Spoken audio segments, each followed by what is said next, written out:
কিমের হুঁশিয়ারি, পৃথিবীর মানচিত্র থেকে কি মুছে যাবে ইসরায়েল? সূচনা।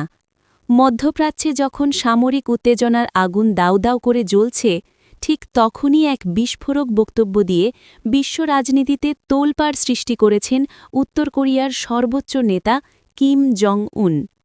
ইরান ইসরায়েল সংঘাতের এই চরম মুহূর্তে সরাসরি ইরানের পক্ষ নিয়েছেন তিনি। কিন্তু কি সেই হুঁশিয়ারি? মূল আলোচনা। গত শনিবার ইরানে ইসরায়েল ও যুক্তরাষ্ট্রের হামলার পর টানা ৩ দিন চুপ ছিলেন কিম। এই নীরবতা নিয়ে সামাজিক যোগাযোগ মাধ্যমে অনেক জল্পনা-কল্পনা, এমনকি রসিকতাও হয়েছে। অনেকেই প্রশ্ন তুলেছিলেন, মিসাইল ম্যান কি তবে এবার মাঠের বাইরে? তবে মঙ্গলবার সকালে সেই নীরবতা ভেঙেই যেন বোমা ফাটালেন কিম জং উন। তিনি স্পষ্ট ভাষায় জানিয়েছেন, ইরান চাইলে উত্তর কোরিয়া ইসরায়েলের বিরুদ্ধে ক্ষেপণাস্ত্র সহায়তা দিতে প্রস্তুত।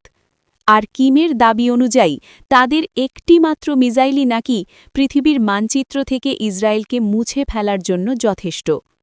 বিশ্ব প্রতিক্রিয়া। কিমের এই বক্তব্য মুহূর্তেই বিশ্ব মিডিয়ায় ছড়িয়ে পড়ে। নেটিজেনদের মধ্যে শুরু হয়েছে তীব্র প্রতিক্রিয়া। কেউ বলছেন এটি কূটনৈতিক চাপ বাড়ানোর কৌশল, আবার কেউ মজা করে লিখছেন, মামা কিম আবার খেলায় ফিরছেন। তবে বর্তমান পরিস্থিতি। যুদ্ধের বাস্তব চিত্র অত্যন্ত ভয়াবহ।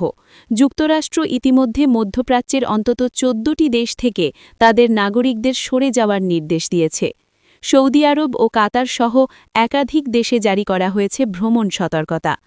অন্যদিকে মানবাধিকার সংস্থাগুলোর তথ্য মতে গত ২৮ ফেব্রুয়ারি শুরু হওয়া হামলায় ইরানে এখন পর্যন্ত ১,০০০-এর বেশি সামরিক ও বেসামরিক নাগরিক নিহত হয়েছেন, যাদের মধ্যে অনেক শিশুও রয়েছে। উপসংহার। বিশেষজ্ঞদের মতে মধ্যপ্রাচ্যের এই উত্তপ্ত পরিস্থিতিতে মিসাইলম্যান কিমের এমন হুঁশিয়ারি জ্বলন্ত আগুনে ঘি ঢালার সমান। এখন প্রশ্ন হল, কিমের এই হুঁশিয়ারি কি কেবলই কথার কথা, নাকি এর পেছনে লুকিয়ে আছে বড় কোনো পরিকল্পনা?